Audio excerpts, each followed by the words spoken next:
बिस्मिल्लाहिर्रहमानिर्रहीम। नाज़रीन अस्सलाम वालेकुम। मैं हूं आपका मेज़बान साबिर शाकिर वफाकी दारुल हुकूम इस्लामाबाद से कुछ ताज़ा तरीन इत्तलाआत और कुछ खबरें आपसे शेयर करेंगे लाहौर में, क्योंकि लाहौर इस वक्त सियासत का महव मरकज बना हुआ है और लाहौर में ही सब कुछ हो रहा है और लड़ाई ही फिल वक्त तख्त लाहौर और तख्त पंजाब की है और उसको हासिल करने के जतन किए जा रहे हैं। और उसी के पीछे पस मंजर में अब जो कुछ हकायक सामने आ रहे हैं, वो आ रहे हैं 9 मई के हवाले से। 9 मई का गुब्बारा जो है वो तो फट गया था, कल ही फट गया था जब डॉक्टर यास्मीन राशिद साहिबा को अदालत ने बाइज्जत बरी कर दिया था और उनके बारे में लिखा कि अब तक इस्तगासा तकरीबन 25 दिन के बावजूद, 25 दिन गुजरने के बावजूद इस्तगासा, पुलिस, तहकीकाती इदारे डॉक्टर यास्मीन राशिद के खिलाफ कोई एक चीज भी रिकॉर्ड पे नहीं ला सके कि वो 9 मई के हवाले से और कोर कमांडर हाउस लाहौर को जलाने और तोड़ फोड़ के करने में वो मुलव्वस थी, या उन्होंने कोई हुक्म दिया था, या वो उस मॉब को और उस एहतजाजियों को कंट्रोल कर रही थी जो कि कोर कमांडर हाउस के अंदर गए और उन्होंने तोड़ फोड़ की। ये एक सारे का सारा मुहिम्मा है। इस वक्त सोशल मीडिया पे आप बहुत कुछ चीजें देख रहे होंगे। आलमी ज़राया ब्लॉग भी अब इस पे रिपोर्ट बना रहे हैं, क्योंकि पहले सब कुछ कैप्चर कर लिया गया था, इंटरनेशनल मीडिया को भी कैप्चर कर लिया गया था और ऐसा नैरेटिव बनाया गया था, क्योंकि बहुत ही मुनज़्ज़म किस्म का नैरेटिव बनाया गया था, बिल्कुल उसी तरीके से, क्योंकि जाहिर है बड़े बड़े स्ट्रेटेजिस्ट बैठे हैं, बहुत बड़े बड़े अरस्तु और अफलातून बैठे हैं और वो ये कोशिश उन्होंने ये की थी कि यकदम एक हल्ला बोला जाएगा और हल्ला बोलने के बाद पूरी दुनिया में ये कहा जाएगा कि देखें ये तो है ही तशद्दुद पसंद जमात है, ये अस्करियत पसंद है, ये दहशतगर्द है और इन्होंने फौजी तनसीबात को भी मुआफ नहीं किया। ये सारे का सारा जो अब साबित हो रहा है, ये फाल्स फ्लैग ऑपरेशन 14 जमाती हुक्मरान इत्तेहाद और खास तौर पर मुस्लिम लीग नवाज जो है वो उनके मास्टर माइंड जो है बड़े तेज लोग हैं वो, और वो कुछ भी कर सकते हैं। और गुल्लू भट्ट इस वक्त बहुत सारे गुल्लू भट्ट जो हैं वो उनकी तलाश जारी है। बहरहाल सूरत हाल लाहौर की ही है और लाहौर में एक बड़ी प्रेस कॉन्फ्रेंस की गई। आईजी पंजाब, उनके साथ सीसीपीओ, उनके पास एक और पुलिस ऑफिसर, बड़ी लंबी प्रेस कॉन्फ्रेंस की गई और वो प्रेस कॉन्फ्रेंस मैराथन के तौर पे, मैराथन ट्रांसमिशन के तौर पे बिला रोक टोक दिखाई गई और तवील तरीन थी। उसमें बहुत सारे चीजें दिखाई गई और बहुत सारे मामला दिखाए गए और बहुत क्या कहना चाहिए जी, ग्राफ बना के और एक दूसरे के साथ कौन किसके साथ राब्ते में था, वो बड़ा ही एक ड्रामाई अंदाज में पेश किया गया। आईजी साहब को चूंकि वो बोलने की सलाहियत उनके अंदर है, वो बहुत ज्यादा कुव्वत बयान जो है वो रखते हैं और अपनी बात जो है वो बड़े जोर शोर से बयान करने की पोजीशन में होते हैं, लेकिन वो बहुत सारी गलतियां कर गए और वो बहुत सारे हकायक जो हैं वो ऐसी चीजें भी दिखा गए जो शायद न दिखाते तो ज्यादा बेहतर था उनके हक में, क्योंकि लोग तो जानते हैं, पब्लिक तो जानती है। और 9 मई को ऐसे पेश किया जा रहा है कोर कमांडर हाउस को कि जनाब ये तो एक मुनज़्ज़म साजिश थी और एक मुनज़्ज़म प्लानिंग थी और फौजी तनसीबात पे हमला था और ये सब का सब कौमी मफाद के खिलाफ था, आलमी कवानीन के खिलाफ था और एक बहुत ही अंदर बंद कमरों में बैठ के एक प्लानिंग की गई थी। तो ये फौज पे हमला उसको कहा गया, ये फौज पे हमला है और सबसे बड़े मजबूत इदारे पे हमला है और फौज को तबाह करने की कोशिश की गई। ये एक नैरेटिव बनाया गया। आप टेलीविजन उठा के देख लें, कोई भी टेलीविजन उठा के देख लें, कोई अखबार उठा के देख लें, यही चीजें चल रही हैं। बार बार कहने की जरूरत नहीं है, लेकिन बार बार इसलिए कहना है कि सारा खेल जो है, सारा खेल वो 9 मई के वाक़े में छुपा हुआ है। 9 मई की जब भी जुडिशल इन्वेस्टिगेशन होंगी, जुडिशल तहकीकात होंगी, इस 9 मई से बहुत सारी चीजें बरामद होंगी। इसके अंदर से बहुत सारे गुल्लू भट्ट निकलेंगे और वो गुल्लू भट्ट बताएंगे असल में कि मामला माजरा हुआ क्या है। अब जरा देख लें, एक तरफ ये मामला चल रहा है, दूसरी तरफ पाकिस्तान तहरीक इंसाफ के सदर चौधरी परवेज इलाही साहब, उनको आज पेश किया गया अदालत में। पहले तो अदालत में उनको पेश ही नहीं किया जा रहा था और जज साहब पे एतराज कर दिया गया और जज साहब पे एंटी करप्शन एतराज कर रही है। आप तसव्वुर कीजिए कि जो है प्रोसिक्यूटर यानी कि जो मुद्दई है, पुलिस है, वो एतराज आयद कर रही है। चौधरी परवेज साहब पहले ही मुकदमा से बरी हो चुके हैं, उनको एक और मुकदमे में गिरफ्तार कर लिया गया। अब उसमें उनको पेश करने की जसारत करना थी, लेकिन जसारत नहीं हो रही थी। पता था कि केस झूठा है और उसमें से कुछ बरामद नहीं होगा। चौधरी परवेज इलाही साहब जो हैं वो 3 दिन इनके पास हैं, 3 दिन से वो हर तारीख पे निकलते हैं और वो बड़े जोर शोर से कहते हैं कि पाकिस्तान तहरीक इंसाफ को भी कहते हैं डट जाएं, ये एक नहीं 100 मुकदमा भी बना लें तो हमारा कुछ नहीं बिगाड़ सकते, क्योंकि झूठे मुकदमात हैं, हमारा दामन साफ है। इसलिए ये शहबाज शरीफ हों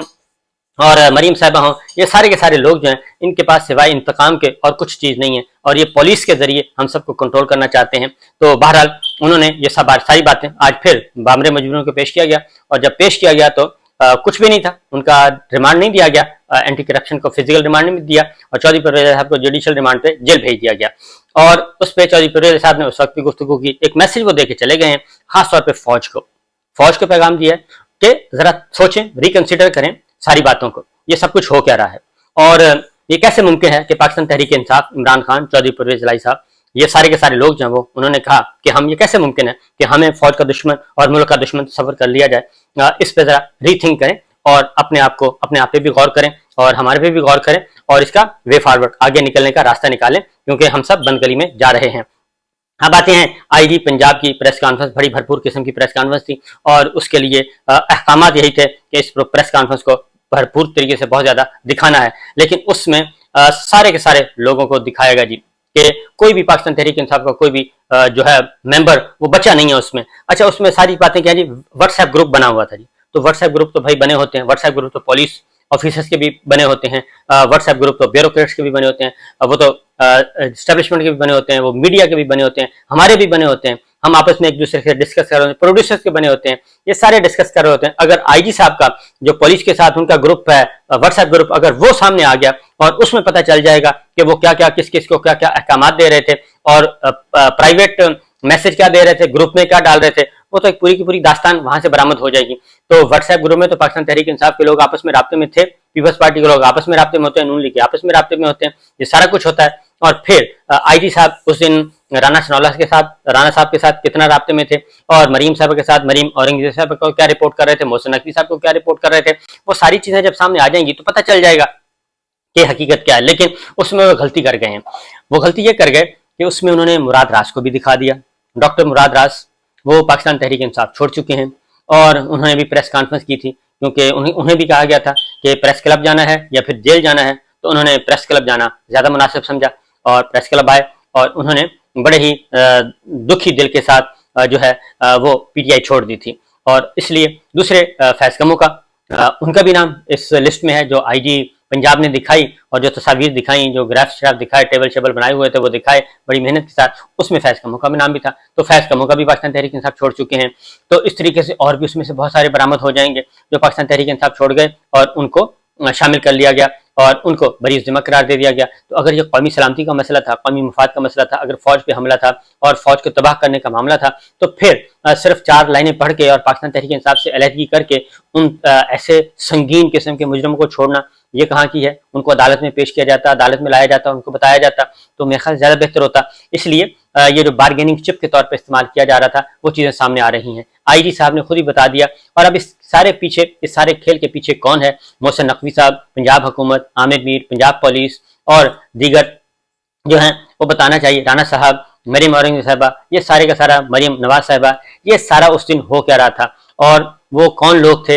जो प्राइवेट गाड़ियों में आए थे, जो दीगर गाड़ियों में आए थे, वो कौन लोग थे, उन सब का तहकीकात होनी चाहिए, सब कुछ करना चाहिए। तो बहरहाल ये चीज़ें चल रही हैं और बहुत सारे आज प्रेस कॉन्फ्रेंस में बहुत सारे राज जो हैं वो फाश हो गए। इसके अलावा कुछ और खबरें जो हैं वो भी आपको बता दूं। दूसरी जानिब ये सारी सिचुएशन हमारे सामने, अब एक और काम किया गया है कि कौमी एहतसाब ब्यूरो नैब ने बेशुमार, अच्छा एक और बात बता दूं जी कि चौधरी परवेज साहब के साथ वादा माफ गवाह तलाश करने की बहुत कोशिश की जा रही है, लेकिन कोई वादा माफ गवाह नहीं मिल रहा और वो इसीलिए डटे हुए हैं। अब आते हैं कि एक और काम जी किया है कि नैब ने 22 रहनुमाओं के खिलाफ तहकीकात तेज कर दी हैं। 14 महीने गुजरने के बाद उन्हें ख्याल आया और ये आफ्ताब सुल्तान चेयरमैन नैब रहे हैं, उन्होंने ये काम करने से इनकार कर दिया था और अब नए चेयरमैन आए हैं, उन्होंने ये काम शुरू कर दिया है और उसमें जिन जिन लोगों के खिलाफ अब कार्रवाई शुरू की गई है वो जरा सुन लें कि नैब ने पीटीआई के साबिक वफाकी वज़रा फवाद चौधरी अभी तक लिस्ट में मौजूद हैं जी, क्योंकि उनका ख्याल है, एस्टेब्लिशमेंट का ख्याल है कि कहीं ये वापस ना चले जाएं। फवाद चौधरी साहब पाकिस्तान तहरीक इंसाफ में कहीं वापस ना चले जाएं। और आजम सवाती साहब का नाम शामिल है जी, शेख रशीद, परवेज खटक साहब, उमर अयूब, हम्माद अजहर, मुराद सईद, असद उमर साहब, अली जैदी के असासों का रिकॉर्ड भी तलब कर लिया गया। अली अमीन गंडापुर, शफकत महमूद साहब, गुलाम सरवर, श्री मजारी, खुसरो बख्तियार की जायदादों का रिकॉर्ड भी तलब कर लिया गया है। इन सब के रिकॉर्ड तब मांगे गए हैं। और इसके अलावा इस स्कैंडल में जी, मज़कूरा स्कैंडल में नैब के रडार पर पीटीआई के हुकूमत में एमकेएम से ताल्लुक रखने वाले वफाकी वज़ीर फरीक वसीम और खालिद मकबूल भी आ गए हैं और कौमी एहतसाब ब्यूरो की जानिब से भी पीडीएम की मौजूदा इत्तेहादी जमातों के इन रहनुमाओं की जायदादों का रिकॉर्ड भी तलब कर लिया गया है। تو یہ ان ساروں کے ریکارڈ اس لیے مانگے جا رہے ہیں، یہ سارے جائیدادوں کے ریکارڈ اس لیے مانگے جا رہے ہیں کہ یہ ابھی پروجیکٹ آگے چلنا ہے، یہ اتنی آسانی سے پروجیکٹ ختم نہیں ہوا، بلکہ یہ ابھی حالات اس سے زیادہ خراب ہونے کا توقع ہے۔ اس کی ریزن ہے کہ الیکشن جو ہیں وہ فی الوقت نظر نہیں آ رہے، الیکشن فی الوقت اس لیے نظر نہیں آ رہے کہ ابھی تک آخری سروے کے مطابق بھی پاکستان تحریک انصاف ہی الیکشن جیت رہی ہے، عمران خان ہی الیکشن جیتیں گے، خواہ وہ جیل میں ہوئے تب بھی وہ الیکشن جیت جائیں گے، پاکستان تحریک انصاف جیت جائے گی۔ لیکن اب وقت کم ہے کیونکہ وقت بہت تھوڑا رہ گیا ہے، یہ جون چل رہا ہے اور 14 اگست میں جو ہے وہ یہ اسمبلی اپنی مدت پوری کر جائیں گی۔ بمشکل جون جولائی 2 مہینے 10 دن رہ گئے، 2 مہینے 10 دن میں کسی کو بھی سزا نہیں سنائی جا سکتی، اتنی جلدی ٹرائل مکمل نہیں ہو سکتا، عمران خان ہو یا پاکستان تحریک انصاف کے دیگر رہنما ہوں۔ تو اس لیے چیزوں کو اب لنگر آن کرنے کے بارے میں بھی ساتھ ساتھ سوچا جا رہا ہے، اور ایسی آوازیں اٹھنا شروع ہو گئی ہیں کہ جناب نہیں، پہلے سیٹلمنٹ کی جائے، پہلے ایک پولیٹیکل ایگریمنٹ کیا جائے، تمام سٹیک ہولڈرز مل بیٹھ کے ایک معاہدہ کریں، اور اس معاہدے کے بعد پھر الیکشن ہونے چاہیے۔ اس سے پہلے اگر الیکشن کروائے تو الیکشن کے بعد مزید حالات خراب ہو جائیں گے۔ یہ سچویشن کی جا رہی ہے۔ ایک اور بھی خبر ہے وہ انشاءاللہ نیکسٹ ولاگ میں آپ کے ساتھ شیئر کروں گا۔ فی الوقت یہی ہے، لوگ ڈٹے ہوئے ہیں، اور دوسرا ڈاکٹر یاسمین راشد صاحبہ جب سے بری ہوئی ہیں، اب ان کے خلاف بھی کہا جا رہا ہے کہ ہم اس کو بھی چیلنج کر رہیں گے۔ اب میڈیا ٹرائل شروع ہو چکا ہے۔ یہ جب آپ سمجھیں کہ جب آئی جی اور بیوروکریسی، پولیس اور وفاقی وزراء، حکومتیں، صوبائی وزراء جب یہ پریس کانفرنس کرنا شروع کر دیں اور وہاں پہ آ کے ایک اپنے جو ثبوت ہیں وہ بجائے عدالت کو دینے کے باہر میڈیا میں آ کے دکھانا شروع کر دیں، تو اس کا مطلب یہ ہوتا ہے کہ ان کے پاس جو ثبوت ہیں وہ ناکافی ہیں، اور وہ عدالت میں کسی کو بھی مجرم ثابت نہیں کر سکتے، مجرم تو کیا ملزم بھی ثابت نہیں کر سکتے۔ اس لیے اب میڈیا ٹرائل شروع کیا گیا ہے۔ ایک نئی اسٹریٹجی ہے کہ پولیس کو استعمال کرو، پولیس کو بھیجیں، اور پولیس آئے اور آ کے بتائے کہ جناب یہ کرائم ہوئے ہیں۔ لہٰذا آئی جی پنجاب کی پوری پریس کانفرنس یہی تھی کہ میڈیا ٹرائل۔ اس کے بعد ڈاکٹر یاسمین راشد صاحبہ کے بارے میں بھی انہیں کہا جی ہم اس فیصلے کو بھی چیلنج کریں گے، اور ان کو بھی دوبارہ سے ہم عدالت میں جائیں گے، وہ بھی ایک میڈیا ٹرائل ہے، کیونکہ بہت ساری چیزیں اب آ چکی ہیں، اور اب عالمی ذرائع ابلاغ میں بھی یہ خبریں آنا شروع ہو گئی ہیں کہ 9 مئی کا جو معاملہ ہے یہ کچھ مشکوک ہے۔ اسی لیے اقوام متحدہ نے مطالبہ کیا، اقوام متحدہ کے انسانی حقوق کے ہائی کمشنر نے، اور اس کے بعد ہیومن رائٹس واچ نے بہت سخت مطالبات سامنے جو آئے ہیں، اس کے بعد یہ ساری جو سچویشن ہے وہ ڈیفیوز ہوتی ہوئی نظر آ رہی ہے۔ لیکن ظاہر ہے کہ انٹرنل جو لڑائی ہے وہ تو عمران خان صاحب، پاکستان تحریک انصاف اور ہمارے جو طاقتور لوگ ہیں راولپنڈی اور جہاں زمان پارک کے درمیان یہ لڑائی چل رہی ہے، اس کو آگے بھی بڑھاوا بھی دے رہے ہیں کچھ لوگ، اور کچھ لوگ اس کو کم کرنے کی کوشش کر رہے ہیں۔ تو میرا اپنا خیال یہی ہے کہ بجائے اس کے کہ اس کو بڑھاوا دیا جائے، بہتر ہے کہ آپس میں مل بیٹھ کے معاملات حل کر لیے جائیں۔ اس کی وجہ یہ ہے کہ نہ پی ڈی ایم کو اقتدار ملنا ہے، نہ ہی 14 جماعتی حکمران اتحاد کو عوام نے پسند کرنا ہے، نہ عوام نے ان کو ووٹ دینا ہے، اور انہوں نے ہارنا ہے۔ گالیاں وہ ہر صورت میں دیں گے، بہتر ہے کہ ان کے منہ بند کرنے کے لیے کچھ اور بندوبست کیا جائے۔ اس کی وجہ ہے کہ جتنی زیادہ ڈھیل دیں گے، جتنی زیادہ ان سے ڈیل کریں گے، اور اتنے ہی معاملات خراب ہوئیں گے، وہ اتنے ہی آپ کے گریبان پکڑیں گے۔ اور دوسری جانب بڑا آسان راستہ ہے کہ پاکستان کے عوام کو سب سے پہلے آئین کو تسلیم کیا جائے، الیکشن کروائے جائیں فری اینڈ فیئر، اور جو جیتے اس کو اقتدار سونپ دیا جائے، اور جو ہارے اس کو شٹ اپ کال دی جائے، نہ کہ ان لوگوں کو شٹ اپ کال دی جائے جو کہ الیکشن ڈیمانڈ کر رہے ہیں، فساد نہیں چاہ رہے، وہ کنسٹرکٹیو میئرز لے رہے ہیں، وہ ڈسٹرکشن نہیں چاہ رہے۔ جب وہ یہ سارا کام نہیں چاہ رہے، وہ الیکشن چاہ رہے ہیں، تو پھر ان کو سپورٹ کرنا چاہیے، اور نہ کہ ان لوگوں کو سپورٹ کرنا چاہیے جو آپ کو کہہ رہے ہیں کہ ہمیں زبردستی ہمارے اقتدار کو طول دیں، اقتدار کو دوام دیں۔ باقی رہا یہ بات کہ عمران خان صاحب آئیں گے اور آ کے بہت زیادہ